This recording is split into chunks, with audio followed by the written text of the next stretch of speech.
बच्चों, इस पाठ में हमने ये पढ़ा कि धरती माँ को और उस पर रहने वाले साधु संतों को बहुत सारे राक्षस परेशान करने लगे।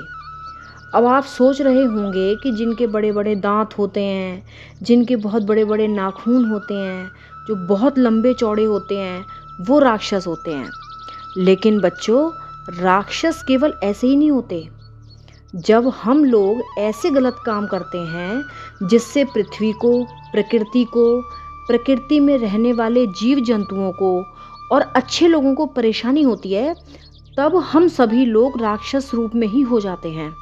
हम अपने स्वार्थ के लिए पेड़ पौधों को काट देते हैं, या हम प्लास्टिक का यूज़ करके उसे कहीं भी फेंक देते हैं, या हम नदियों के जल में कुछ भी डाल के या थूक के या टॉयलेट करके या उसमें प्लास्टिक डाल के या उसमें कूड़ा कचरा डाल के या फिर उसमें हमेशा गंदा पानी डाल के उसे गंदा करते हैं, या हम बहुत ज़्यादा डीजे वगैरह का शोर करके या गंदा धुआं पैदा करके या एसी चला के हवा को गंदा कर देते हैं। तो इसलिए हम सब इस धरती पर राक्षस रूप में ही हैं। अगर हम इसमें से कोई एक भी कार्य कर रहे हैं तो हम धर्म नहीं बल्कि अधर्म के रास्ते पर चल रहे हैं। बच्चों, ये देश हमारा ही तो है, ये हमारा आपका सबका घर है। अगर हमारा देश कहीं से भी गंदा होता है तो मतलब हमारा घर ही गंदा हो रहा है ना। अगर बच्चों हमारा घर गंदा रहेगा तो ना हमें इसमें रहना अच्छा लगेगा और ना कोई दूसरा व्यक्ति इसमें आना पसंद करेगा। आपको पता है बच्चों, हमारे देश के बहुत सारे लोग विदेशों में जाकर इसीलिए रहने लगते हैं क्योंकि दूसरे देश बहुत साफ सुथरे होते हैं और हमारे देश में बहुत गंदगी होती है।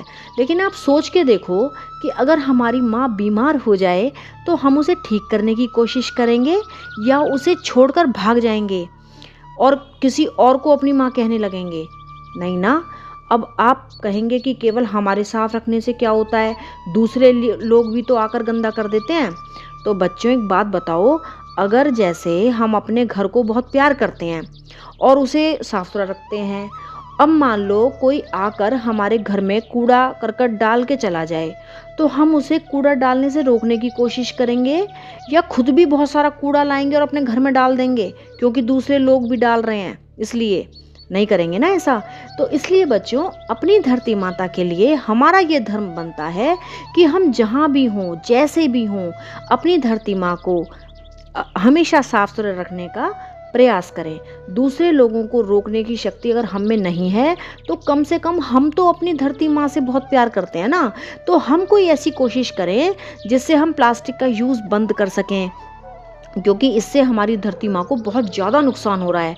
हम एसी का प्रयोग ना करें क्योंकि एसी हमारे स्वास्थ्य के लिए भी बहुत हानिकारक है, वो हमें बहुत सी बीमारियाँ दे देता है और एसी हमारे शरीर को और हमारे मन को बहुत कमज़ोर भी कर देता है। इसके साथ ये नेचर के लिए भी बहुत ज़्यादा खतरनाक होता है। तो बच्चों, हमारी धरती माता, हमारी प्रकृति जिन परेशानियों से गुजर रही है उस सब का कारण हम ही हैं।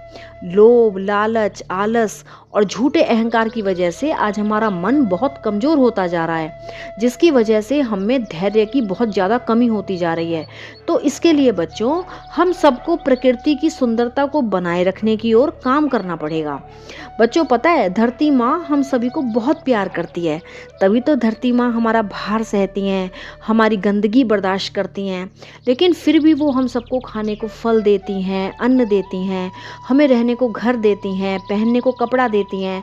तो अगर हम अपनी माँ का ख्याल नहीं रखेंगे बच्चों, तो बताओ और कौन रखेगा? जैसे बच्चों, मैंने अपने जीवन में अपनी धरती माँ के लिए एक संकल्प लिया है कि मैं जीवन भर कभी भी एसी का प्रयोग नहीं करूंगी, फिर चाहे मुझे कितनी भी गर्मी क्यों न बर्दाश्त करनी पड़े। अगर आप भी धरती माता की सेवा के लिए अपने जीवन में ऐसा कोई संकल्प लेते हैं तो मुझे ज़रूर बताना। आपका एक संकल्प समाज के लोगों को रास्ता दिखा सकता है। मैं आपके संकल्प को और लोगों तक भी पहुंचाऊंगी। हमारा, आपका, सबका उठाया हुआ एक एक कदम हमारी भारत भूमि की दिशा और दशा दोनों बदल सकता है। धरती माता के सुख के लिए संकल्प लेने का मतलब है अधर्म को छोड़कर धर्म के रास्ते पर चलना। तो बच्चों, इस बात पर विचार जरूर कीजिएगा। तब तक जय हिंद, जय भारत, जय श्री राम। जय सिया राम जय जय सिया राम, जय रघुनंदन जय घनश्याम, जानकी वल्लभ सीताराम, जब बोलो तब राम ही राम, राम संवारे सबके काम, राम करेंगे पूर्ण काम। जय सिया राम जय जय सिया राम, जय सिया राम जय जय हनुमान।